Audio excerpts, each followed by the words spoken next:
Rintaro's story kicks off with a heartfelt confession to his crush. However, despite admitting she likes him, the girl recoils at the idea of dating him, leaving Rintaro utterly devastated.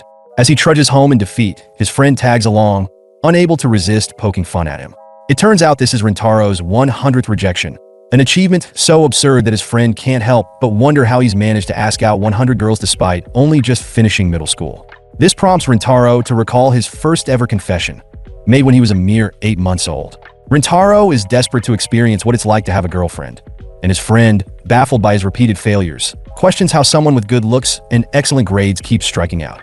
This only fuels Rintaro's frustration, but his friend parts ways, wishing him better luck in high school. Still yearning for love, Rintaro visits a shrine, offering a prayer to the god of love, pleading for a girlfriend in high school.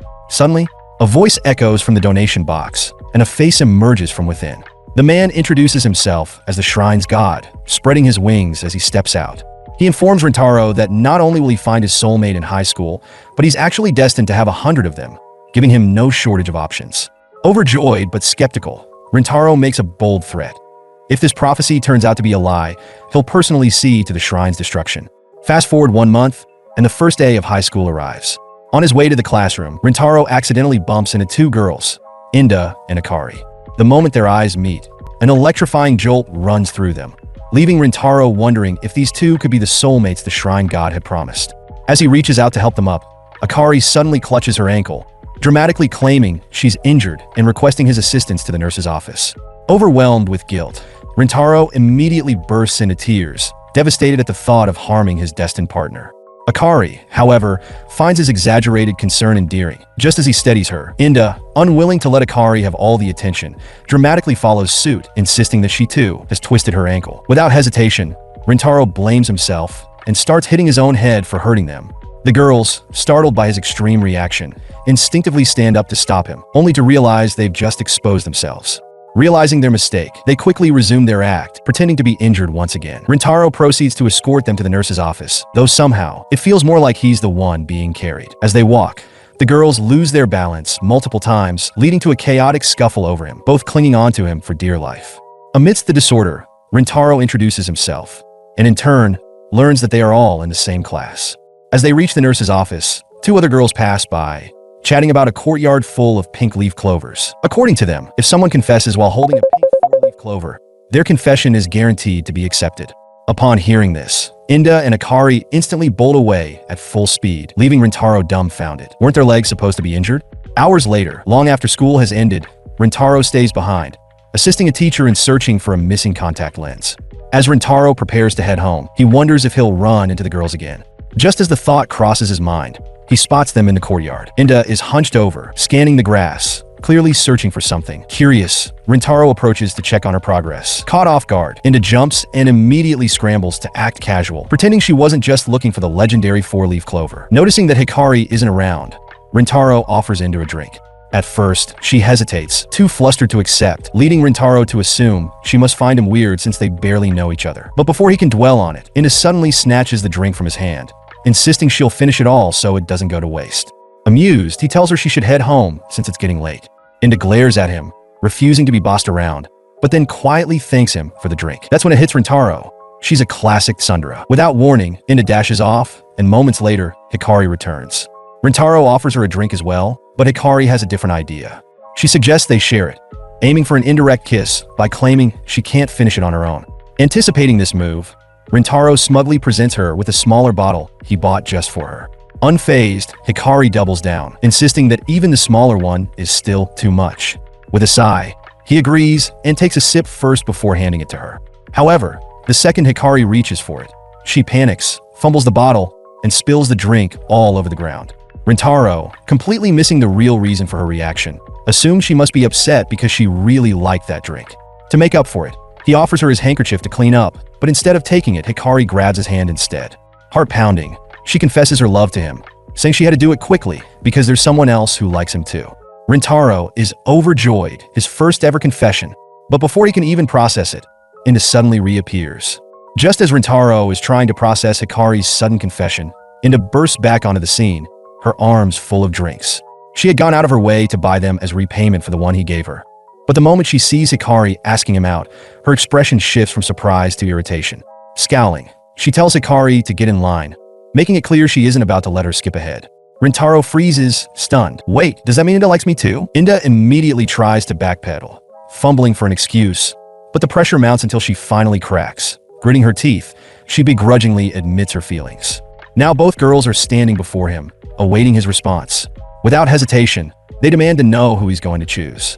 Sweating bullets, Rintaro stalls for time, telling them he'll give them his answer tomorrow. But as the night drags on, he racks his brain, completely unable to make a decision. Both girls are incredible in their own way, and no matter how much he thinks about it, he just can't choose between them. Desperate for guidance, he returns to the shrine and calls out to the god of love.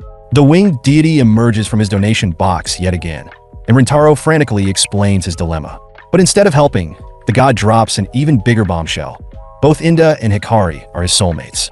There's no choosing between them, because they're both meant to be with him. Confused, Rintaro asks what people normally do when they meet more than one soulmate. The god shrugs and casually informs him that most people don't have multiple soulmates. Sensing something is off, Rintaro presses him further, until the god sheepishly confesses. Apparently, when Rintaro was born, the god had been distracted watching TV and accidentally assigned him 100 soulmates instead of just one. Rintaro feels his soul leave his body. He's doomed. But before he can even begin to process this divine blunder, the god delivers the final nail in the coffin. If a person isn't with their soulmate, they die from heartbreak. In other words, if Rintaro doesn't find a way to be with all 100 of them, they won't survive. His nightmare is only just beginning.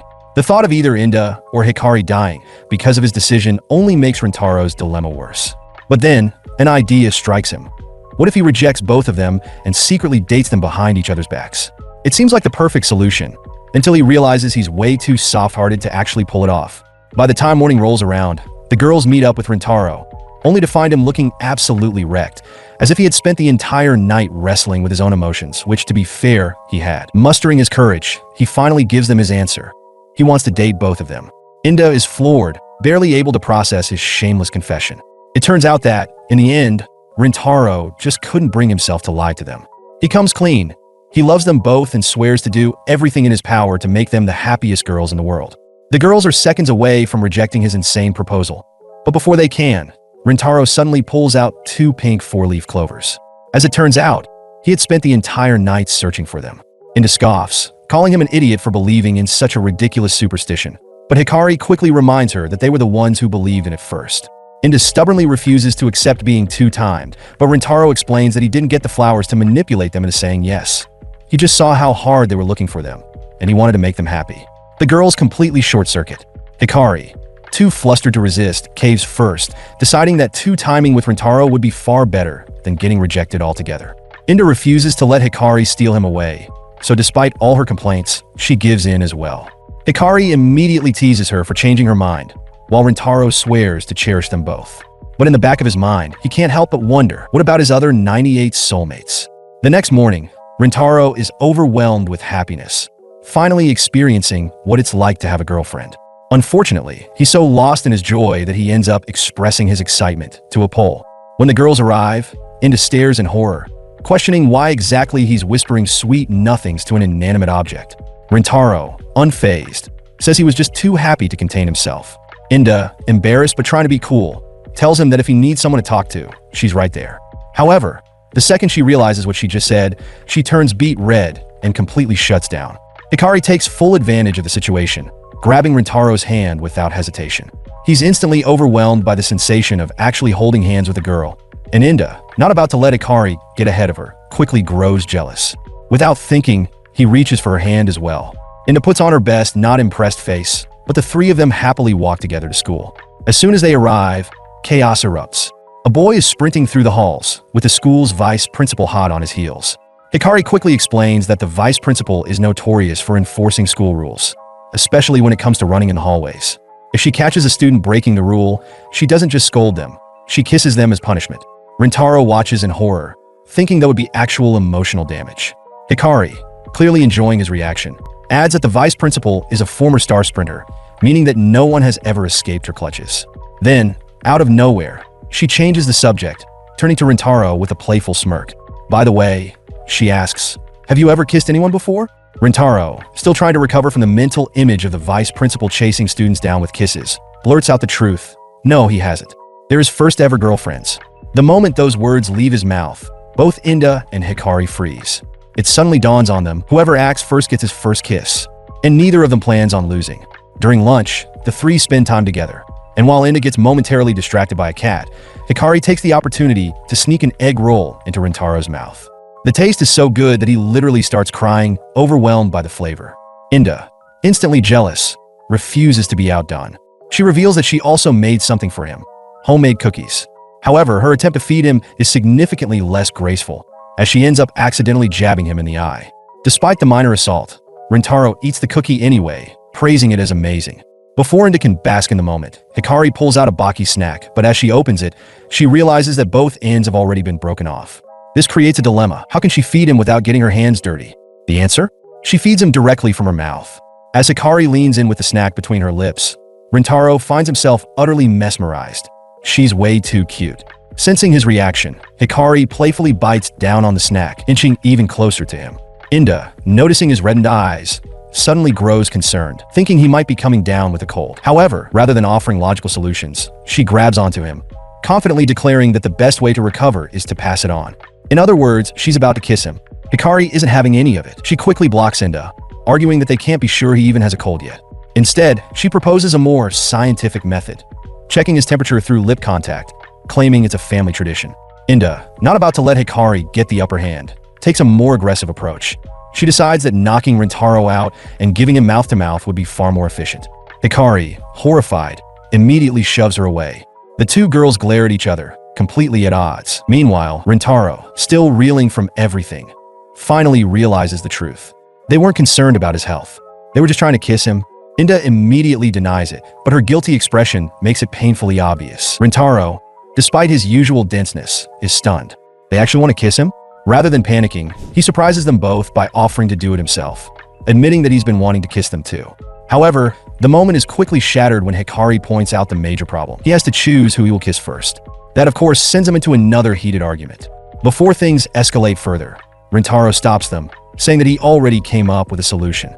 In fact, he had spent the previous night thinking about it because he was just that excited. After much deliberation, he devised the perfect plan to keep things fair. For his first kiss, they will never know who was kissed first. That way, they'll both have an equal chance of being his first. In his heart, he'll consider each of their kisses as his first. The girls are understandably skeptical. How could they possibly make it a mystery? That's when Rintaro lays out his plan. Step 1. He wears a mask. Step 2. They cover their ears so they won't hear who gets kissed first. Step 3. They roll a dice to randomize their standing positions. Step 4. He kisses them without knowing who is who. It's foolproof, or at least it should be. To ensure complete fairness, Rintaro adds another step. After the first kiss, he'll return to his original position, and the girls will once again randomize their places. That way, by the end, even he won't know who he kissed first. Hikari immediately loves the idea, but Inda remains suspicious, wondering if there's a way for him to cheat. Rintaro, as if anticipating this, unveils his ultimate safeguard, a pinky promise. Inda is unimpressed, calling it the dumbest solution ever, but Rintaro solemnly swears that if he breaks the promise, he'll stick a needle in his eye. Faced with his absolute conviction, the girls reluctantly agree, and the plan is set in motion. However, just as they prepare for their first kiss, disaster strikes. A sudden gust of wind lifts Inda's skirt, and at that exact moment, the stray cat from earlier decides to latch onto it, its claws sinking into the fabric. Inda naturally assumes the worst. Thinking Rintaro is the one touching her, she instinctively kicks him into oblivion. As he lies on the ground, dazed and confused, Inda furiously continues pummeling him. It's only when her headphones slip off that she realizes the truth. The real culprit was the cat. Feeling guilty, but not guilty enough to apologize, they decide to try again. Unfortunately, fate seems to have a personal vendetta against Rintaro's first kiss. Every single attempt ends in catastrophe. By the time their plan has completely fallen apart, everyone is frustrated. Inda, in a huff, declares that the entire idea was flawed from the start. Hikari, insulted, fires back, and before long, they're full-on fighting over who Rintaro actually belongs to. Rintaro, completely overwhelmed, does the only thing he can think of. He takes all the blame. He blames himself for being too inexperienced, too reckless, and ultimately for causing them to fight. Then, without warning, he sprints away. However, in his moment of blind panic, he makes a huge mistake. He yells out for the vice principal, and she immediately appears. Rintaro freezes in terror as the legendary school enforcer pins him down, ready to dish out punishment for daring to run in the halls. Just as he prepares for his untimely demise, Inda rushes in and stops her. Hikari, ever the schemer, quickly pretends to see a school inspector in the distance. The moment the vice principal hears this, her entire demeanor changes. Panic-stricken, she scurries away without a second thought. As the dust settles, the girls demand to know why Rintaro acted so recklessly. He takes a deep breath and confesses. It's because he loves them. Not just one of them, both of them. And if them fighting is the price of his first kiss, then he'd rather throw it all away. Hearing this, both Inda and Hikari suddenly grow quiet. Then, in perfect unison, they turn to each other and say the same thing. You can kiss him first. Rintaro stares in shock. After all that fighting, after all that chaos, they're both suddenly willing to give up their chance? But as he looks at them, he realizes something. They're both smiling. They finally understand. They really, truly love him. Rintaro pulls both girls into a tight embrace, a sudden idea forming in his mind. With a hopeful smile, he proposes something bold, a three-way kiss. At first, Inda and Hikari freeze, their faces heating up as they realize what that actually means. Kissing him was one thing, but kissing each other? That's a whole different level of embarrassment. However, after a few exchanged glances and hesitant nods, they both finally agree. And so, after all the chaos, the three finally share their first kiss. The next day, Rintaro and the girls find themselves in the library. Hikari eagerly searches for a cookbook, determined to make even better meals for Rintaro. Inda, however, spots a book titled "The Way to a Man's Heart is Through His Stomach" and immediately grabs it. Rintaro slips away to explore the library on his own. As he scans the bookshelves, he unexpectedly bumps into another girl. The moment their eyes meet, a familiar shock runs through him. His heart skips a beat. Could she be another one of his soulmates? Before he can say anything, the girl takes a step back. Rintaro soon realizes she's the librarian. She doesn't speak a word, but instead flips open a small book, pointing at specific phrases to communicate. At first, Rintaro is a little confused. Does this mean they're not allowed to talk in the library? The girl tilts her head, then writes, "What book are you looking for?" Not wanting to break any rules, Rintaro tries to mime out that he's looking for a funny story. The girl watches his awkward gestures for a moment before calmly flipping her book to a new phrase. "Why aren't you talking?" Rintaro blinks. She hesitates for a moment before apologizing, then turns to leave. Before she can walk away, Rintaro gently stops her. He insists that she's the one he wants to help him. When he asks for recommendations for a romance story with a good ending, the librarian nods and starts pulling books from the shelves. Rintaro waits patiently, but his eyes widen in horror when she finally turns around, holding an enormous stack of books. His soul leaves his body. The girl, noticing his shock, quickly apologizes, telling him he doesn't have to take all of them. But Rintaro, not wanting to waste the effort she put in, declares that he'll take them all. With a proud smile, he confidently walks up to the checkout counter. And then, his library card gets denied, so he's unable to borrow any of the books. Feeling defeated, he prepares to put them all back. But then, the librarian does something unexpected. She offers him her own personal book. Rintaro is genuinely touched by the gesture and gratefully accepts it. Before he leaves, he realizes he still doesn't know her name. The girl silently pulls out her ID card and holds it up. Her name is Shizuka. That night, Rintaro sits in his room, carefully flipping through the pages of Shizuka's book. The story follows a princess and her loyal knight. The knight vows to protect her, even risking his life to fend off a fearsome dragon. Over time, their bond grows, and they fall deeply in love. However, their happiness is short-lived, because the princess is already engaged to another prince.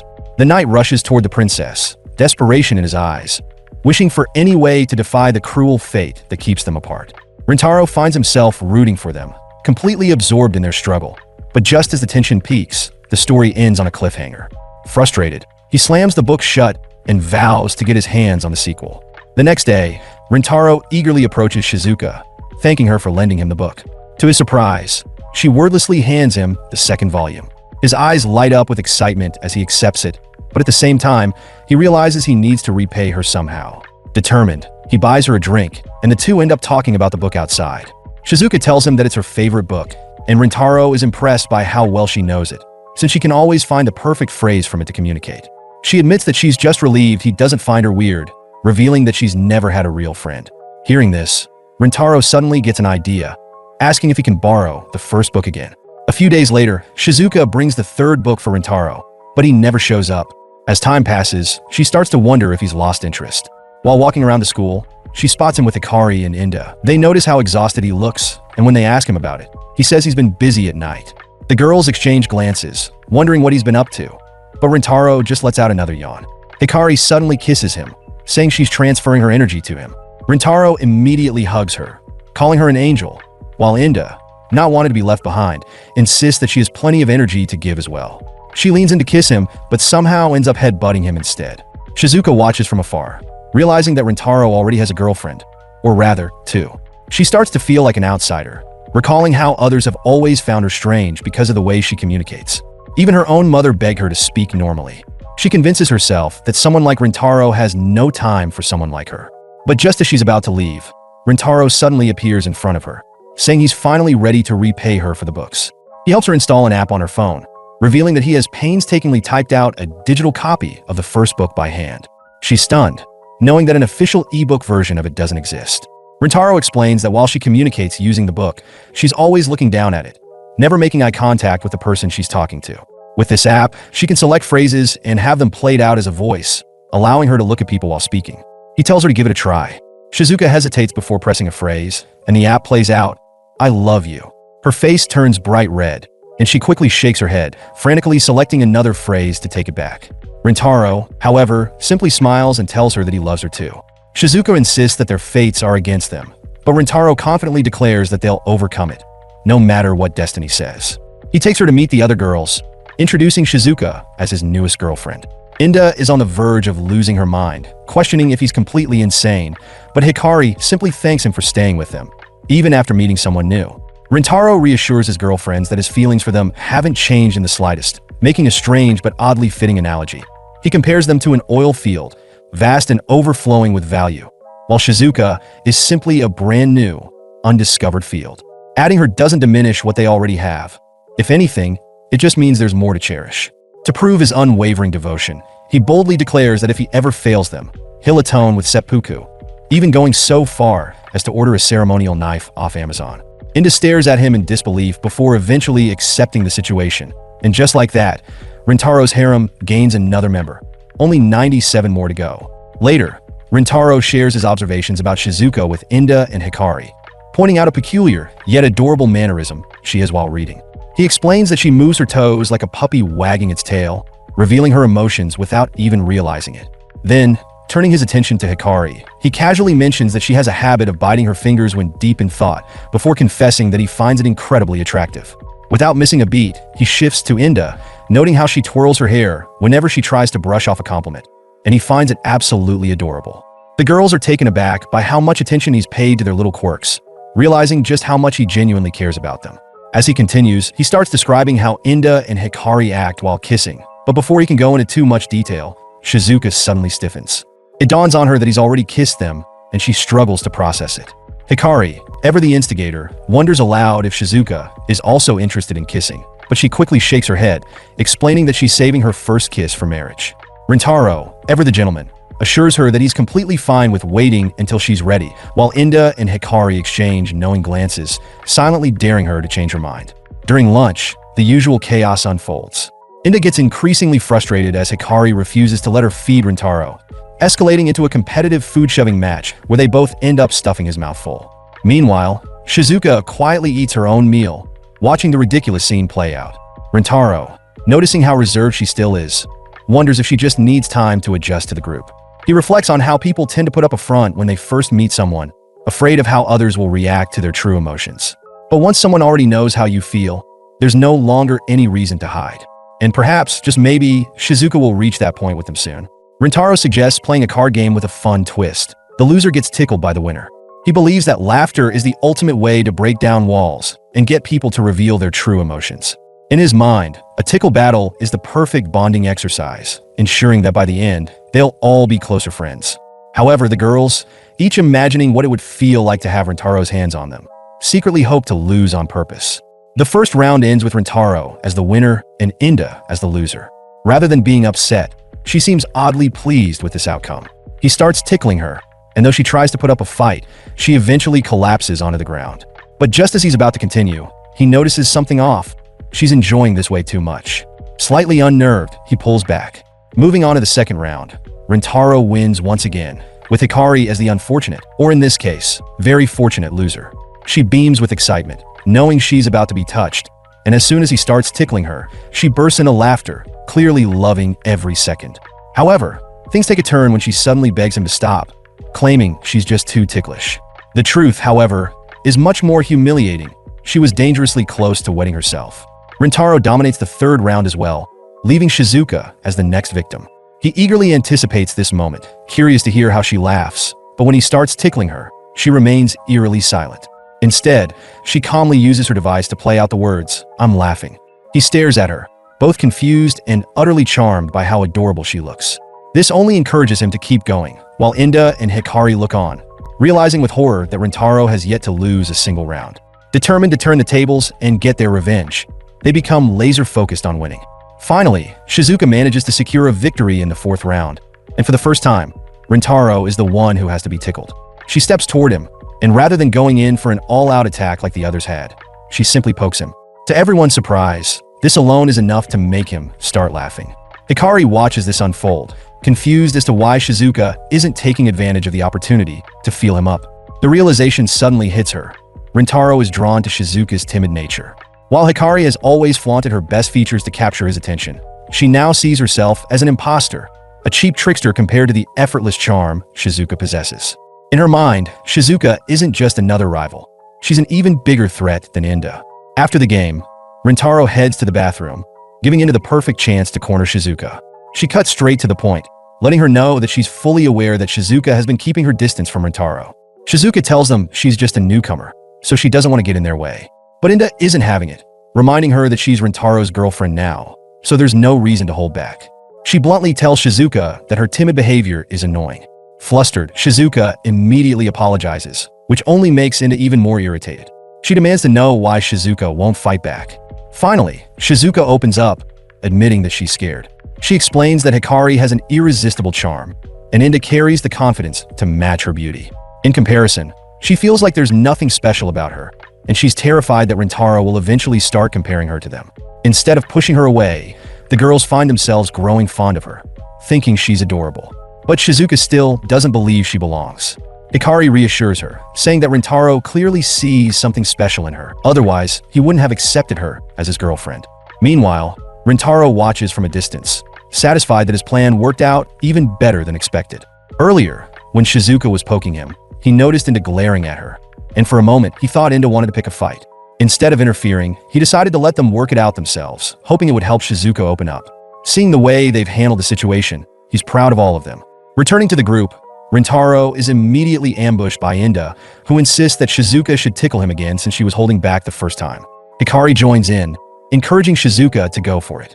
Realizing they're trying to help her break out of her shell, she decides to take their kindness to heart. Instead of tickling him, she boldly steps forward and tells Rintaro that she wants to kiss him. Taken aback but pleased, he leans in, and they share their first kiss. Shizuka turns red with embarrassment, but before she can even process what just happened, Hikari jumps in, requesting a kiss of her own. Though she's usually confident, she finds herself wondering if she's truly good enough for him, especially compared to Shizuka. But Rintaro shuts down her doubts immediately, telling her that he loves all of his girlfriends. Hearing this, Hikari's insecurities melt away, and he kisses her as well, leaving her beaming with happiness. Then, turning to Inda, he playfully asks if she wants a kiss too. She scoffs and pretends she doesn't care, but her body betrays her as she subtly shifts into position. Amused, Rintaro calls her out, saying she looks adorable when she's flustered. Embarrassed, she unleashes a barrage of punches on him, but he tanks them with a smile. Finally, she mutters that she does want a kiss, and he happily obliges. As he holds them all in his arms, he can't help but think he doesn't deserve such amazing girlfriends. But to his surprise, they tell him they feel the same way about him. The next day, Rintaro enters the classroom and runs into a girl named Nano. He casually mentions that the exam results have been posted, asking if she plans on checking them out. But Nano just shrugs, saying it's a waste of time. She already knows she's secured the #1 spot.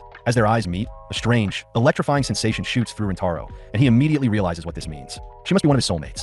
Later, he checks the results with his girlfriends, and they all did well on the exam. But when he looks at the #1 spot, he's stunned to see that Nano didn't just get first place. She scored a perfect 100 on everything. Curious, he asks the girls about her. They tell him that she's a complete nerd, someone who can answer any question thrown at her without breaking a sweat. In fact, there's even a rumor floating around that she isn't human. During biology class, Rintaro gets paired up with Nano, and he immediately notices that she's unlike any of his other girlfriends. Her elegance is on a completely different level. However, as he observes her work, he quickly realizes that she's not actually solving the problem. She's just copying the answers straight for the textbook. When he points it out, she dismisses his concern, saying that practical exams are a pointless exercise. According to her, the scientists who wrote the textbook already figured everything out, so there's no need for her to waste time doing it herself. Rintaro warns Nano that the professor is watching, so she finally leans into the microscope. But instead of actually observing the specimen, she flips open her textbook and reads from it, claiming it's the more efficient method. Rintaro watches in disbelief, slowly coming to terms with the fact that she might actually be a robot in human disguise. As he attempts to slice the specimen, he accidentally cuts his finger. With a sigh, he moves to rinse it off, considering a trip to the nurse's office. But before he can even take a step, Nano grabs his hand and, without hesitation, puts his finger in her mouth. Rintaro short-circuits.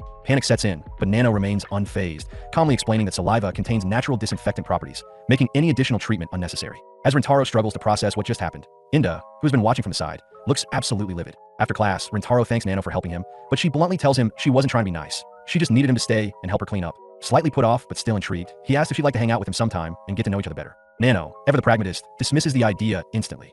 Rintaro argues that having fun is the meaning of life, but Nano simply tells him he's delusional and that he's already wasted enough of her time. For the first time, Rintaro genuinely starts to doubt if she's really his soulmate. That night, in her room, Nano finds herself thinking about Rintaro. Confused and annoyed by her own behavior, she starts to analyze the situation. She realizes that she has feelings for him, but instead of embracing them, she views them as an obstacle, a distraction from her usual efficiency. Desperate to clear her mind, she begins writing out the exact value of pi, believing it to be the most logical method to regain focus. However, as she fills an entire board and stacks of paper with endless digits, she finds that it's not working. Frustration sets in as she acknowledges that she's wasting time, an unacceptable development in her world. The next day, Nano approaches Rintaro and, with absolute certainty, tells him that she's in love with him and wants him to be her boyfriend. Rintaro, caught completely off guard, is thrilled, only for Nano to immediately reject him. His excitement screeches to a halt, leaving him utterly bewildered. She explains that she only confessed so she could put an end to her feelings. To her, romantic relationships inevitably lead to marriage and pregnancy, making teenage love entirely meaningless. She assures him that she will never go out with him. But Rintaro isn't one to back down. He stares her straight in the eye and tells her that he's in love with her too, and he refuses to give up. Determined to show Nano that love is meaningful, he drags her along on a date,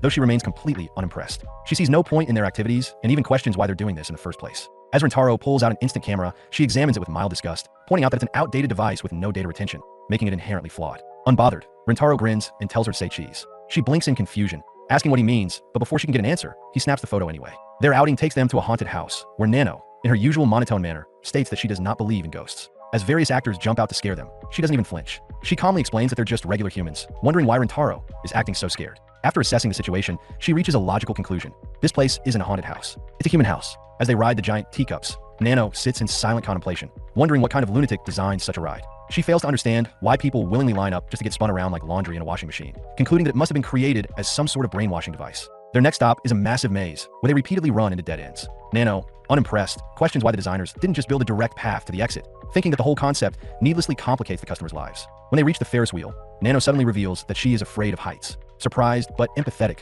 Rintaro sits beside her, offering silent support. As the ride progresses, Nano begrudgingly admits that she had fun, though she still insists that their entire day was ultimately pointless. Rintaro, taking her words at face value, pulls out the photos they took and casually suggests burning them. If the day was meaningless, there's no need to keep any reminders of it. He moves to set them on fire, but before he can, Nano's eyes widen in realization. If he destroys the photos, the memories of the day will be erased forever. The camera doesn't store data, meaning this is their only record of what happened. Without thinking, she snatches the pictures from him. Rintaro smirks knowingly, telling her that she was afraid of losing them because she actually gained something valuable today. Overwhelmed by this truth, Nano starts crying, finally understanding that joy, no matter how fleeting, makes life meaningful. She uses his handkerchief to wipe her tears, then, as if catching herself, reassures him that she'll disinfect it before returning it. Rintaro, half expecting her to use her saliva again, braces himself, but she casually clarifies that she'll just wash it. Then, with newfound resolve, she tells him that she wants him to be her boyfriend, not because of some logical analysis, but because she genuinely wants to create more meaningful moments with him. Rintaro, moved by her words, tells her that he loves her too. Without hesitation, Nano kisses him, declaring that she will fulfill her desires by any means necessary. Later, Rintaro introduces her to the rest of the girls. Surprisingly, they don't object to her joining the group, prompting him to once again swear his ridiculous promise. If he ever fails them, he will atone by committing seppuku. However, Nano, ever the pragmatist, coolly suggests that poison would be a far more effective option. As they discuss their next outing, Hikari immediately protests that it's unfair Rintaro went to a theme park without her. To make up for it, she suggests a trip to a water park, excitedly pushing for the classic beach episode experience. Meanwhile, Inda struggles to choose a swimsuit. She spots one that catches her eye, thinking it looks cute, but doubts it will suit her. However, she considers the possibility that Rintaro might like it. So, after some hesitation, she decides to buy it. At the pool, Rintaro is instantly overwhelmed with happiness at the sight of his girlfriends in swimsuits, feeling as if he could die content on the spot. However, his joy is cut short when Inda appears, not in a swimsuit, but in an unusual dress that completely hides her figure. Panic sets in as he wonders if she forgot to bring one, or, worse, decided to skip swimming entirely. Inda nonchalantly tells them that she's feeling cold, so she'll just sit by the poolside while they have fun. Nano directs Inda to a sunny spot where she can warm up, prompting a grateful thanks from Inda, who assures her there's no need to worry. However, Nano bluntly replies that she doesn't care about her well-being. Instantly irritated, Inda snaps at her to go away. Inside the whirlpool attraction, Shizuka helplessly spins in circles on her floater, completely at the mercy of the current. She calls out that she has no control over her direction, but no one seems particularly concerned. Meanwhile, Nano assesses the situation with her usual cold logic, concluding that the whirlpool is actually a training ground for survival scenarios. Without hesitation, she attempts to swim against the current, until Rintaro, ever the voice of reason for once, stops her. As chaos ensues, Hikari latches onto Rintaro, claiming she's about to be swept away. Pressing herself against him, she takes full advantage of the situation. Nano, seeing her move, decides to do the same. Unfortunately, the sheer intensity of the moment proves too much for Rintaro's heart, and he promptly passes out. Nano immediately checks on him, noting with alarming calmness that he isn't breathing. Hikari, never one to waste an opportunity, declares that drastic action is needed, and proceeds to give Rintaro mouth-to-mouth, enjoying every second of it. Nano, not about to be outdone, shoves Hikari aside and attempts to revive him herself. However, Hikari insists that her method isn't working, dramatically declaring that Rintaro is on the brink of death. Meanwhile, on the other side of the pool, Shizuka continues her silent struggle, still unable to control her movements. She tries to get out, but the whirlpool has other plans. Realizing she's genuinely stuck, she attempts to call for help, only to be completely ignored. Her floater suddenly gives out, forcing her into a panicked scramble out of the water. She finally manages to reach safety, only to find herself stranded on a tiny artificial island in the middle of the whirlpool. Back to the Rintaro crisis, Nano suggests the most rational course of action, finding a lifeguard. The girls take off, but along the way, they attract unwanted attention from a group of men lounging nearby. Hikari ignores them, but one of the guys, captivated by her figure, reaches out toward her. Before he can make contact, Nano intercepts him and efficiently pokes him in the eye, explaining in her usual monotone that this is the most effective way to neutralize a pervert. The rest of the group isn't too happy about this, and they step up to intimidate Nano. Staying calm, she offers a deal. She'll go with them if it means giving Hikari the chance to escape and find help for Rintaro. In her mind, ensuring Rintaro's happiness means keeping Hikari safe, so she's willing to make the trade. However, Hikari isn't having any of it. She refuses to leave Nano behind, reminding her that Rintaro also cares about her. Another guy attempts to grab Hikari this time, but before he can, Rintaro, miraculously very much alive, steps in between them. In a firm voice, he declares that Nano and Hikari are both his girlfriends. The man, unimpressed, tells Rintaro to mind his own business, insisting he can take one girlfriend and leave. But Rintaro repeats himself. Both of them are his. The guy scoffs, not believing him for a second. If he's really dating both, then he should prove it by kissing them on the spot.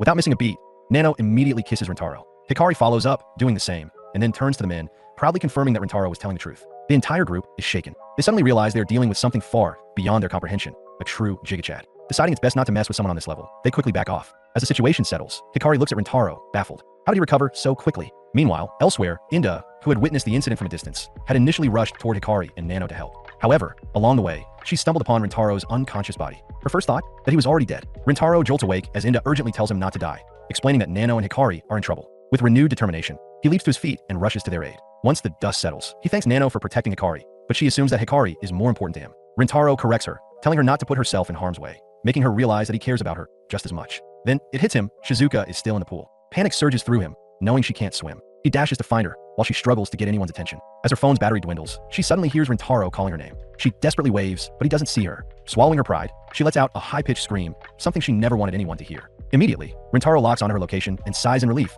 grateful that she's okay. He scoops her up, only for her to kiss him on the spot, causing him to blush as he reminds her that they're still in public. Reuniting with the group, Rintaro announces that he's taking a break and asks Inda to join him. As they sit together, he notices her glancing at Hikari and Nano, realizing she might be comparing herself to them. Suspecting that she lacks confidence in her swimsuit, he reassures her that she and Shizuka are both completely normal. Inda, however, argues that Shizuka is different, small, and adorable. Without warning, Rintaro pulls off the dress she's using to cover herself, revealing her swimsuit. She immediately calls him a pervert, but he's too captivated, telling her she looks stunning. Hugging her, he lets her feel his racing heartbeat as he tells her that she's perfect just the way she is. Deeply moved, Inda finally joins the others in the pool, and they all enjoy the rest of the day together. After returning to school, Rintaro passes by the chemistry lab and notices a girl inside. The moment their eyes meet, he feels an electrifying sensation, immediately recognizing her as another soulmate. The next day, drawn by curiosity, he returns to the lab, hoping to see her again. As he steps inside, a peculiar girl introduces herself as Kajuri from the chemistry club. Without hesitation, she hands him a drink, which he quickly realizes is being served in a beaker. Kajuri excitedly tells Rintaro that she just finished developing a new drug, but he quickly clarifies that he has no interest in joining the chemistry club. He's just looking for someone.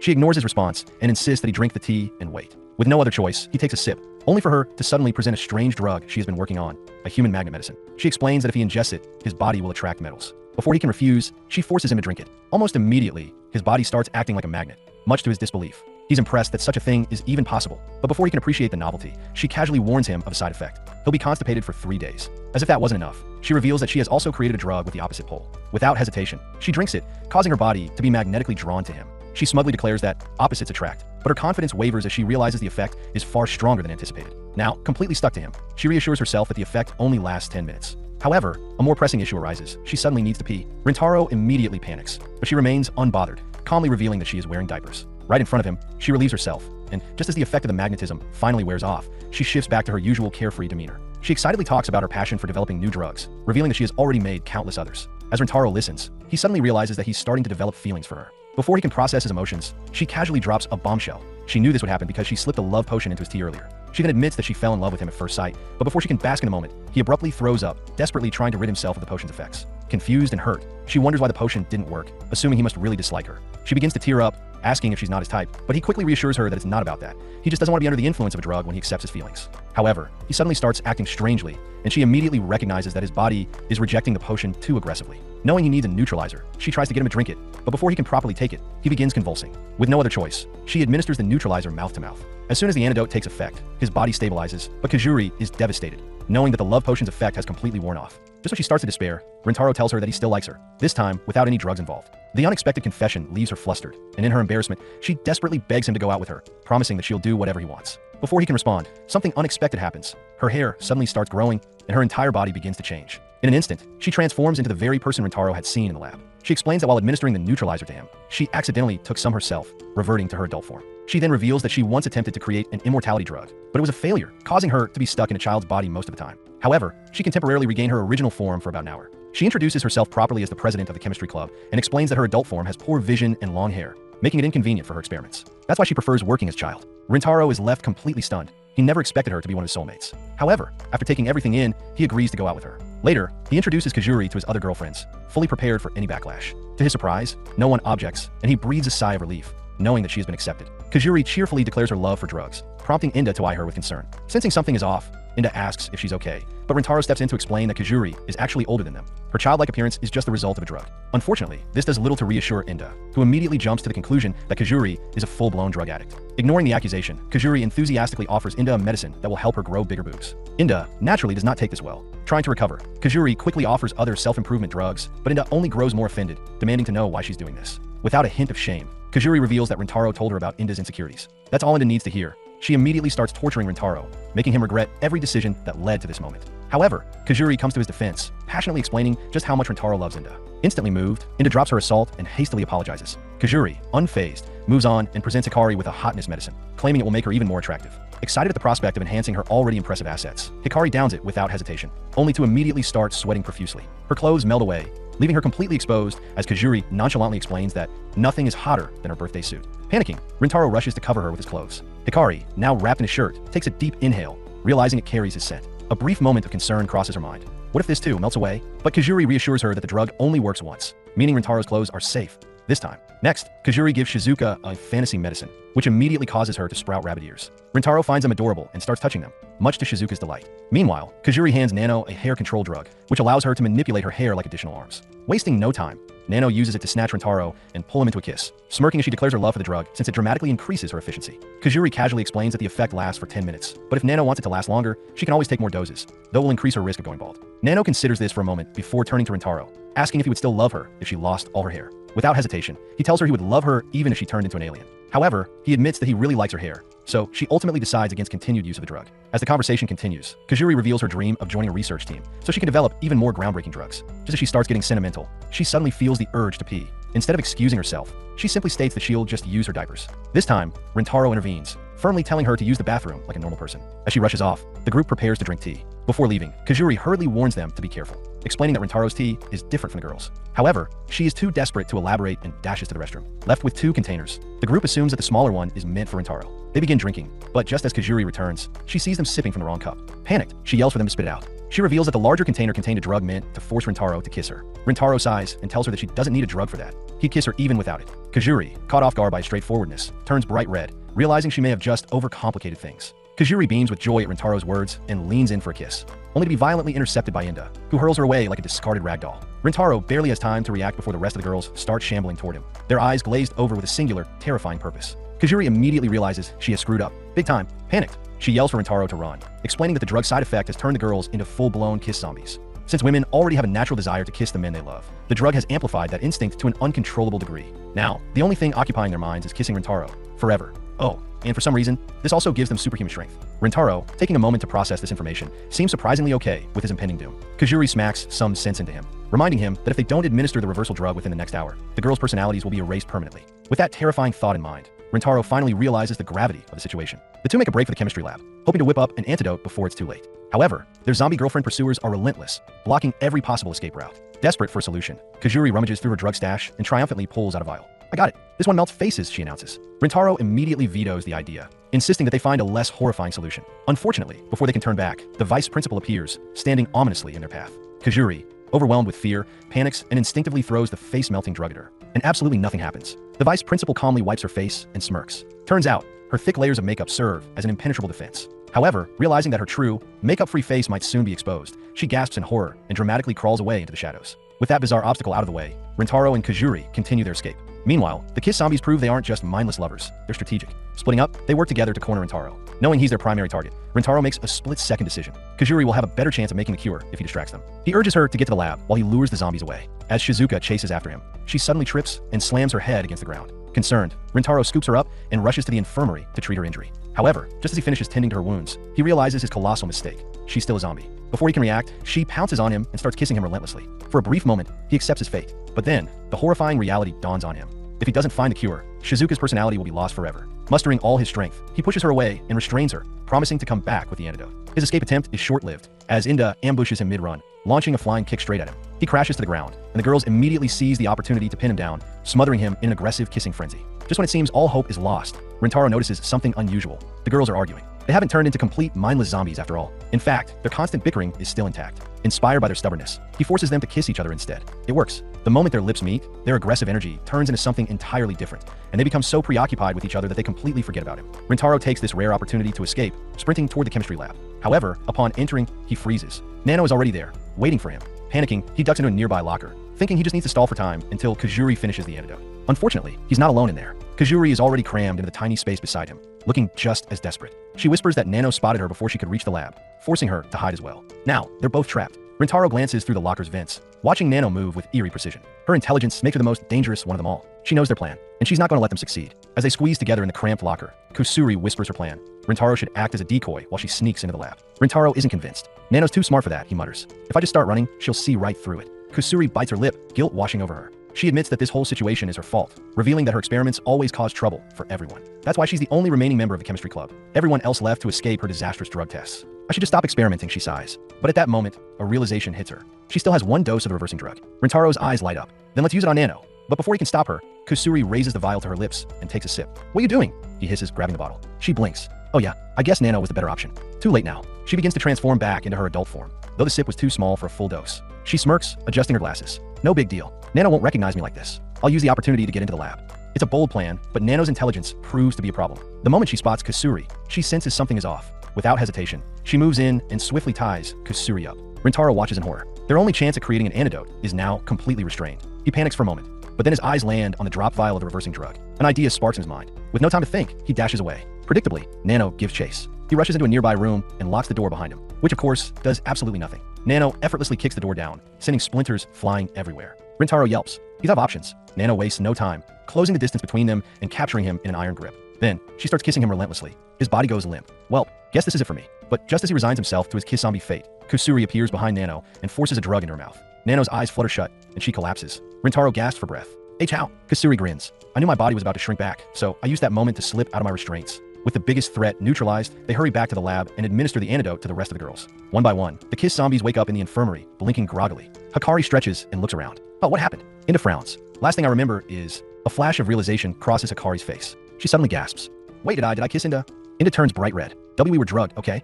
It doesn't count. Hikari dramatically clutches her head. I don't recall anything. My memory's totally wiped. Yep, nothing at all. Rintaro watches them bicker and shakes his head with a smile. They're playing dumb, but at least they're getting along. Kusuri lowers her head, guilt creeping back in. She apologizes for causing the whole mess, but Rintaro gently places a hand on her shoulder. You saved everyone, he reminds her. Sure, your experiments can get out of hand, but that's part of what makes you amazing. Your passion is one of the reasons I love you. So don't give up on your re.